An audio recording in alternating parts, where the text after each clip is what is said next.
Hey everyone. Please support what I do to help keep Greyhawk alive by subscribing to the channel.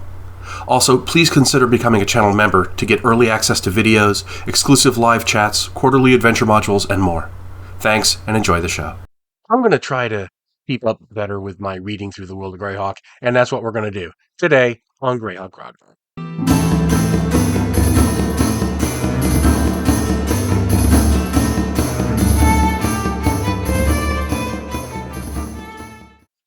So last month we left off with the Hold of the Sea Princes, and that's what we're going to pick up today as I continue my read through of the Guide to the World of Greyhawk, my well-read coverless copy here.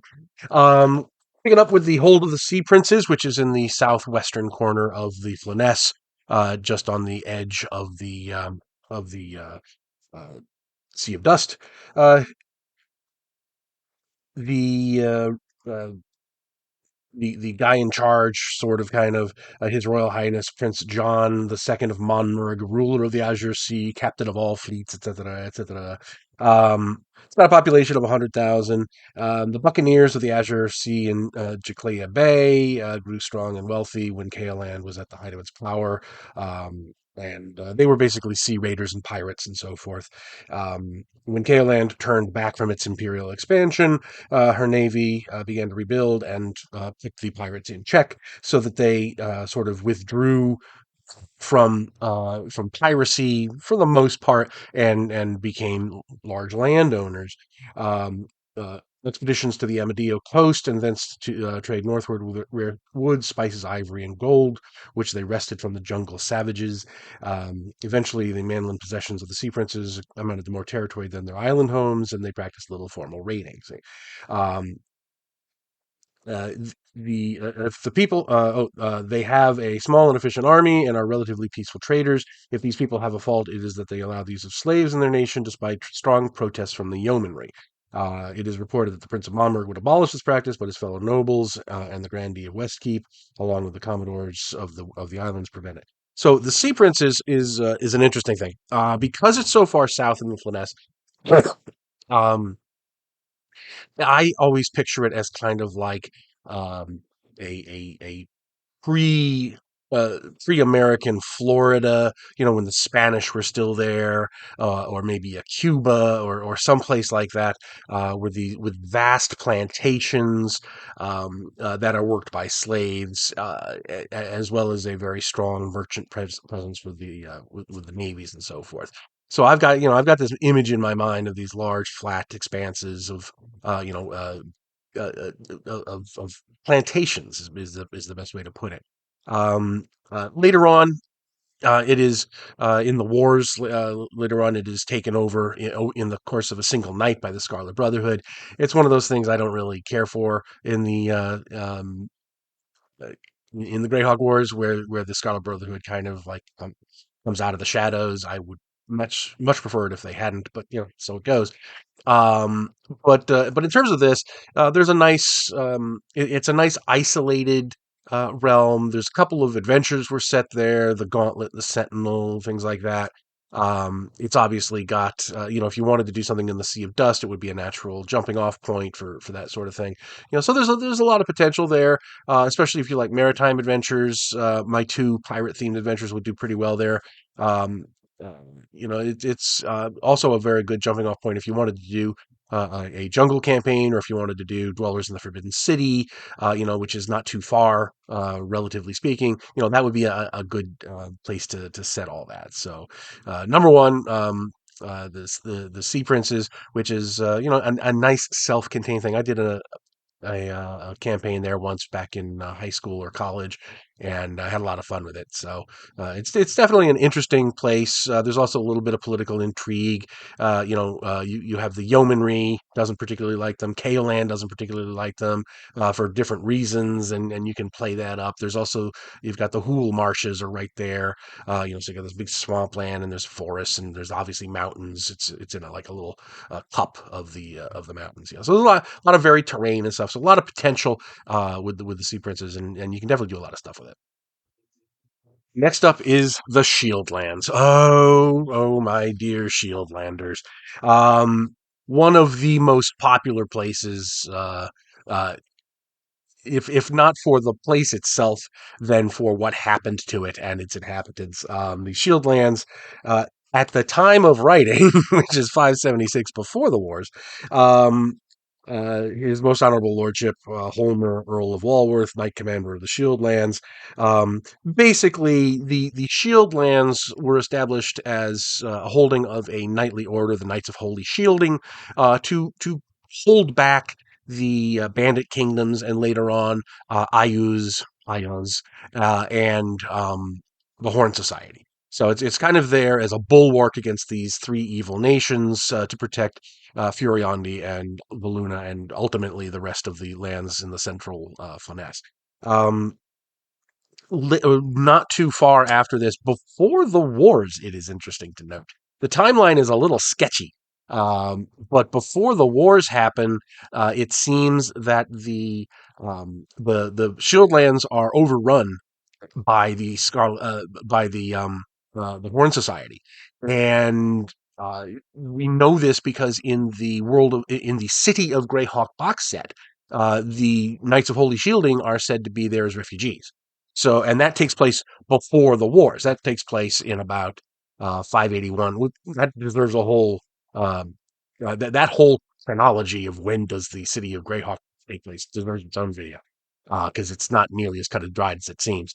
But so they're there as refugees, and so they're kind of like trying to drum up support and get funding for to try to retake the lands and so forth. And this is doomed to failure because you as the DM know that the Greyhawk Wars are coming in just a year or two, and then all those dreams are going to go.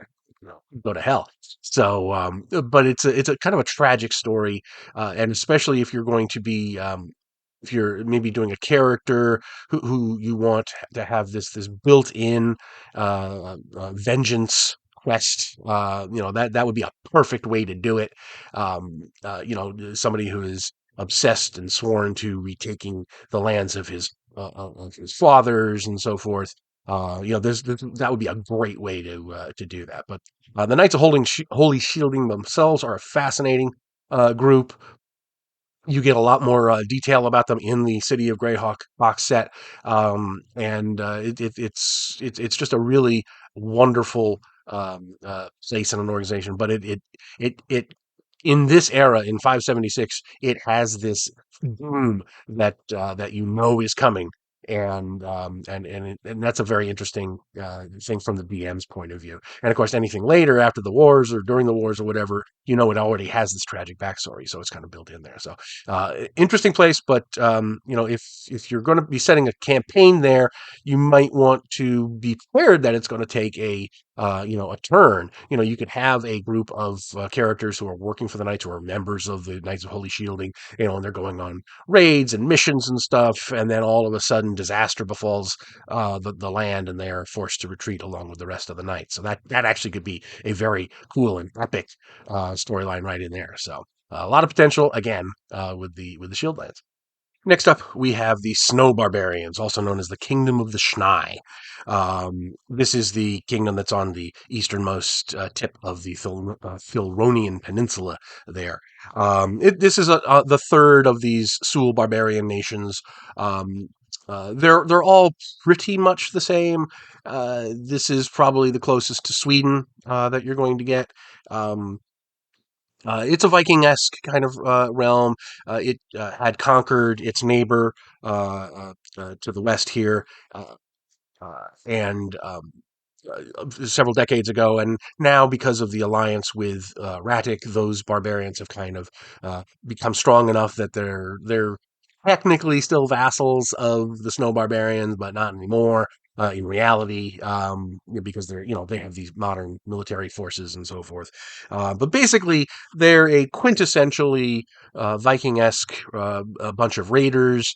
Um, their biggest pastimes seem to be raiding into the Great Kingdom and fighting the Sea Barons. They go on their annual raidings and so forth. So this it's not a lot of subtlety or nuance with these realms, except in that um, in that kind of political intrigue between the Snow Barbarians and the Frost Barbarians, where they're kind of slowly coming out from under the thumb of the snow barbarians. So there's, if you wanted to have characters there that were quintessentially Viking-esque, this would be the place for them to come from. If you wanted to have some adventures in the northern part of the Great Kingdom, or in the Sea Barrens, or even Radek, with Viking-esque raiders, this would be the best place for them to come from. So this is, it's there. It's not the most inspired place that Gygax has come up with, but it does serve its purpose, and that's about what you can say for it. Next up, we have a favorite of mine, South Province. His high and radiant grace, the Herzog of South Province, Cellor, Fastal of Alissa, ID and Sundi, Overlord of Anwal, etc., etc. This is the land right here, which is called South Province. It's part of the Great Kingdom in 576. And this is a really great area if you're into wargaming like I am. This whole area with the Iron League and South Province and Medigia and the Great Kingdom and all this stuff here is just beautiful territory to run a wargaming campaign. And in fact, we see a lot of that in the Dragon Magazine articles that talk about troop movements and battles and stuff like that. We see a lot of that in this area, and we get that here right off the bat. The ruler of South Province, a cousin of the Overking and Roxy's, is in disfavor. All previous attempts to regain the lost portions of the fief have been turned back in defeat, and the revenues coming to the Malachite throne have diminished considerably, for the territories lost were rich indeed. Um, and so on. And they're talking about, these attempts to regain. At the present time, the holding extends only to the fief of Alissa and the central lands, always retained by the Herzog, the territory around Hexpools and the Theli River, and so forth and so forth. Um, uh, and um, if war does erupt, it is certain that Nairon and Almar will move to support the Iron League, comprised of ID, Ironwall, Onwall, and Sundi, and so forth. So basically, what that means is this little bit of land here is South Province today. It used to include everything from here all the way up to here. So this entire big, vast chunk of land is now gone from South Province. And this is obviously an enormous thing. The Great Kingdom and South Province have been trying for decades to regain these territories and have always been hurled back. So you really get this. This is, if you wanted to do a political military campaign, this would be the place, because there's all kinds of intrigues going on. You've got the Scarlet Brotherhood as advisors all over the place. You've got the armies thundering back and forth, and lots of humanoids and everything like that. You've got tensions within the Iron League. So, and the focus of all of it is South Province, because South Province is the driving force of the conflict. They want to bring back all these lands into their own into their own territory. So it is to my mind, it is a great place for that kind of campaign. And in fact, I'm going to be running some wargaming events at conventions coming up. Showing some of these battles and maneuvers and so forth. So look for that at a convention near you, or at least a convention near me. And I'm going to wrap up today with the next entry, the Spindrift Isles. Um, this is a part of the Flyness that has really undergone a lot of change over the course of the campaign setting in setting. In 576, it consists of two different things. There's Lendor Isle, which was the site of the home campaign of Len Lakofka. Famously did several modules, Assassin's Knot, Bone Hill, that sort of thing. Several others were published after TSR on Dragonfoot. It's a very rich and very wonderful island campaign setting. Again, it's pretty tropical, so if you're looking for that kind of campaign, that's a great place to put it in. There are also several islands that are controlled by elves and are very xenophobic and isolationist, and pretty much don't let anybody land on their islands and return. We saw a little bit of this alluded to in one of the Gygax events of the Flyness. I think it might have been one of the ones written by Rob Kuntz. Now that I think about it, where they talked about seeing a big city of glass floating in the sky, and they were approached or visited by I think the god Lendor, who's the god of time. Maybe I might be misremembering, but that's all taking place here. Now, what happens in the wars later on is that all of the humans pretty much are instructed to get out of Lendor Isle. The whole area is enshrouded in mists. They add in this thing about elves going to the other world through here as a gate. They, trying to do this Tolkien-esque, leaving to Valinor thing. To be honest, I, it was nonsense. Um, all that stuff, all it did was ruin a really, really great sub campaign area. Obviously, if you wanted to carry on as Gygax had intended, because originally this was going to be really built up, and there were going to be a lot of Len Lakofska's modules there. It'd be like an alternate starting area. You got the city of Greyhawk over here, you've got Lendor Isles over here, you've got another one over here, and another one over there. All being built up by different authors, all under the same campaign setting. But no, that was all gone. Because I don't know the motive, but it's, one can assume that it had something to do with wanting to radically change the direction of the Greyhawk campaign for the sake of changing it at the time because of the internal politics of TSR.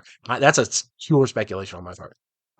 But if you just set your campaign, in the 576 era, or earlier, there are a bunch of great modules. Like I say, two of them published by TSR, more of them, as well as a whole campaign book published and as a free download by Dragon's Foot.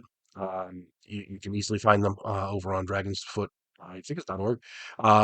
And they're it's wonderful, wonderful stuff. And I would very highly encourage you to get it all.